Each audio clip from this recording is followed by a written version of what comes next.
What's up, YouTube? It's been a while since I've done a carnivore diet because I haven't done a strict carnivore diet in my personal life. I keep kind of going back and forth, and it's that constant struggle where you should do it, it's the best thing, but life gets in the way. The last 2 years has definitely broken my habit of eating out because I'm to the point now where I know I can make better food at home. Now, any home cook or any professionally trained chef probably feels the same way, though at the same time, they know that there's a lot of effort that goes into it and cleanup, etc. But with carnivore, it's very simple. You just throw a delicious steak there. If it's delicious steak, I gotta say, one thing on carnivore that I should probably do a video on, what do you do with those thick steaks that come with like freezer burn and off flavors, and you put in the pan, you cook it, and it's like that thick, and it's like this $20 steak, maybe more, and it tastes like shit.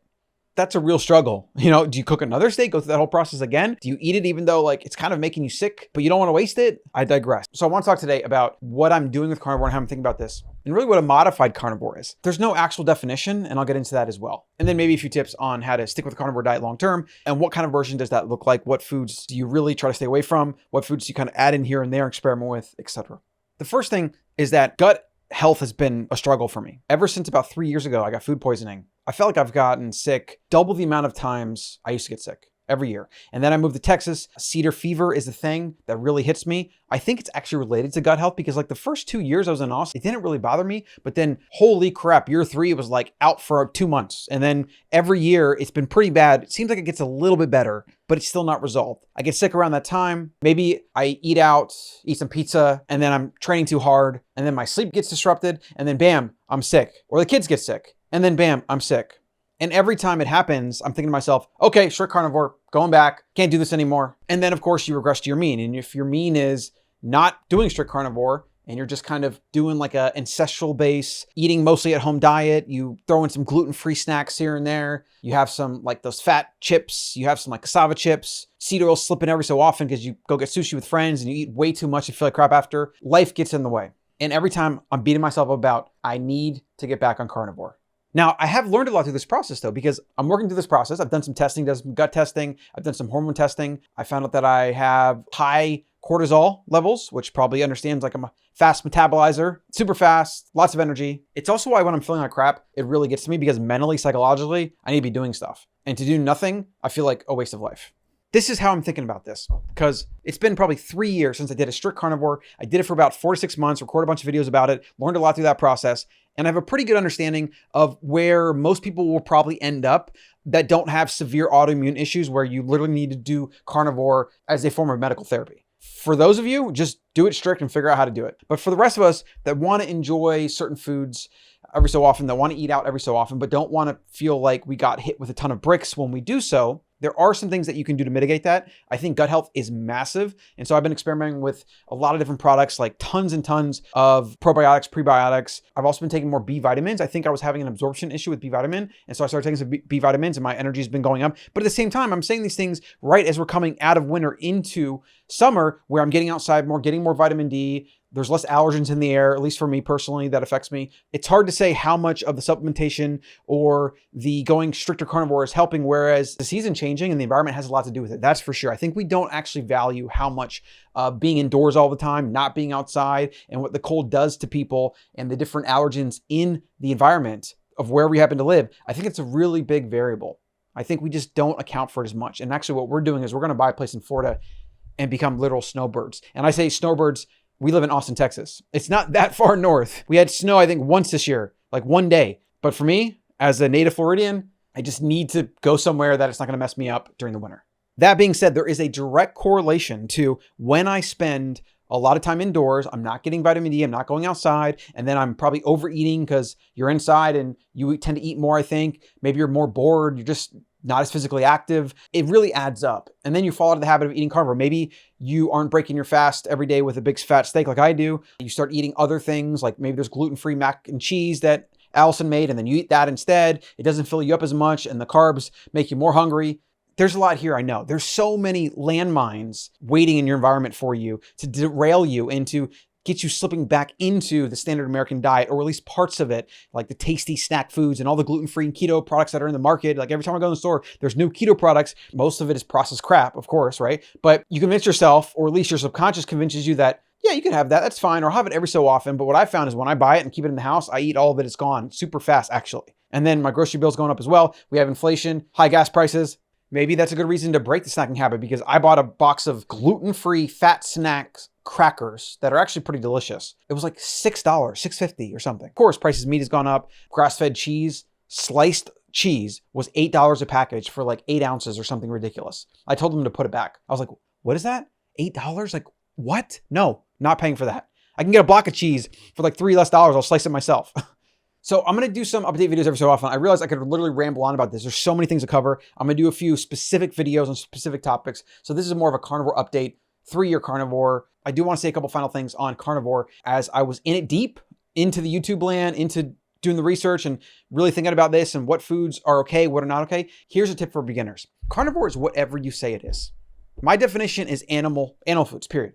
It doesn't matter if it's milk, eggs, doesn't matter if it's yogurt, dairy, whatever it is, it's animal foods. Then within each of those animal food categories, you have organs, you have meat, you have fatty meat, you have dairy, you have eggs, you have every different animal. Chicken, should it be chicken breast or drumsticks? A lot more fat, a lot more omega-6. Like every single food within animal nutrition has something that could potentially be better for you, worse for you, or neutral. And you have to understand that. You have to look at every food as it relates to your biology, test how each of them affect you, and then figure out where it fits in. Once a week, twice a week, every single day. And what most people converge upon is that every single day, steak, red meat of some kind is how they look, feel, and perform their best.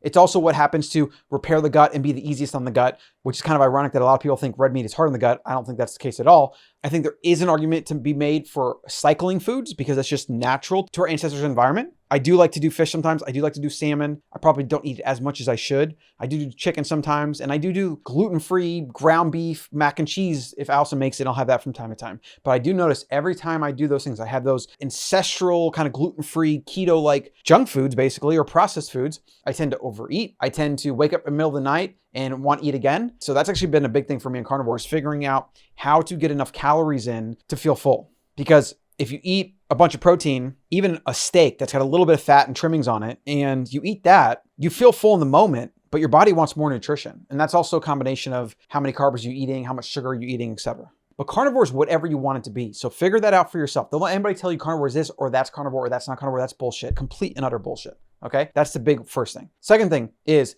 experiment with feeding windows, with supplements, with drinking lots of water, maybe even try an animal-based shake. I've been doing that lately. I've been doing a cocotropic, or wild cocotropic, MCT, some collagen, and maybe some like almond butter or whatever for flavor. Put a little bit of honey in that. And I've noticed that helps me increase my calories in a clean way. It's easy on the gut, depending on the ingredients, of course. You can definitely load up these smoothies or shakes with a lot of different stuff. But that's something I'm kind of revisiting as adding to my diet as a way to simplify, get more calories in, increase my satiety, and hopefully prevent those late night binges because my body's just craving calories and I don't get enough during my meals. The other thing is that if you can afford it, and I probably can't afford it, though I mentally can't afford it, right? Because mentally it feels like I shouldn't do this. 2 steaks a meal, especially for your first meal, which is what I like to break my fast with, 1 steak. And if I make that my routine, carnivore is great. In fact, that should be a video. Break your fast with 1 steak at least. Make that the core of your meal. Add some side stuff if you want to. You don't need it, but if you want to. And that is like a foundation of a carnivore diet for me. Now, if I were to add 2 steaks to that meal, I think that would get me further. And then my second meal of the day can be much smaller. I think that's a good strategy, but there's just something around 2 steaks, especially if the ribeye is the way I like, right?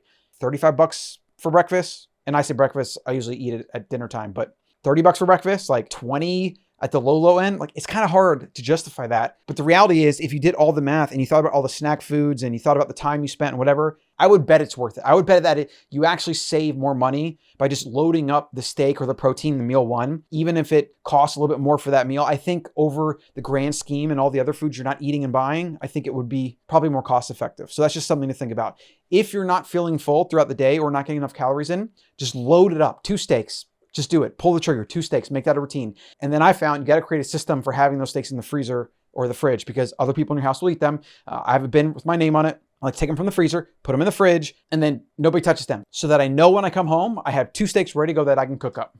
By the way, if you want to get into that stuff for your smoothie ingredients, also we have other great products over at Wild Foods. Use Wild CEO for 15% off your order. I use a collagen every day as well as a cocotropic. Awesome stuff. Final tip before I let you go, and yes, I know a bit longer, rambly, haven't done a carnivore update in a long time. It's still something I do. And I know literally most of the people that subscribe to this channel are coming here for Carnivore. So I figured I would give you an update. I'll probably record a video a week or something. You know, why not? I can talk about other things. But I recommend getting some options like this. Another thing that I've been doing is increasing my protein intake in the middle of the day with short things like this. So I always used to have this mentality that I had to break a fast, sit down for a meal. I don't really like snacking, and I still hold true to that. But because I've been pushing my first meal back most of the day to 5 or 6 p.m., I might do like a light breakfast with some eggs, and then I'm not really hungry, or I hit the gym or whatever. I've been including some stuff like this in to get maybe like a quick handful of 10 grams of protein, or for example, some liver. And in fact, this is my buddy's brand. Excellent stuff. This is going to be the best tasting jerky biltong stuff you've ever had. Super tender, easy to consume. This one's spicy, but the original's awesome. So I might add this in lieu of going for like Chipotle or something. Let's say I'm not super hungry, but I know I could use a little bit. I might eat a few bits of this, then hit up the gym, work out, play racquetball, whatever, then get home and have my first meal. And I feel like what that does is it lets me spread out my protein intake a little bit, because like I said earlier, I'm having trouble getting enough protein in, and maybe even calories. And what that does is it leads to later in the night or day, I'm snacking more. I'm eating cheese and honey and maybe some gluten-free cracker stuff, like stuff that it's just energy that I don't really need. That's not helping me towards my goals, which, I mean, my goals are basically just stay lean, be healthy, and not have gut issues. So they're not really helping me with that. Having stuff like this to always prioritize your protein and increase your protein is just massive, because the carnivore diet is basically, for most people with which are trying to use it to lose weight, is a protein prioritized way of eating. Mostly because you're going to fill in the gaps with everything else, and the protein gets in there, it fills up your tank so there's less room for other things. And that itself is great for weight loss, or just for managing satiety and making sure you don't overeat, especially overeating on those other things you know you shouldn't be. Let me know in the comments if there's anything that you want me to cover that I should expand upon from here, or anything related to the carnivore diet that I can do. I'm not going to spend a bunch of time going into like, what's the best carnivore video to make? A lot of my older videos have most of that information, but there might be some stuff that isn't answered in the archives, and I'm happy to do a video on that. It also saves time for me because I can just record a video like this real quick. If you haven't subscribed and checked out some of my other videos in the podcast, also get on the Better Human newsletter over at thebetterhuman.co. I appreciate you being here, and I'll see you in the next one.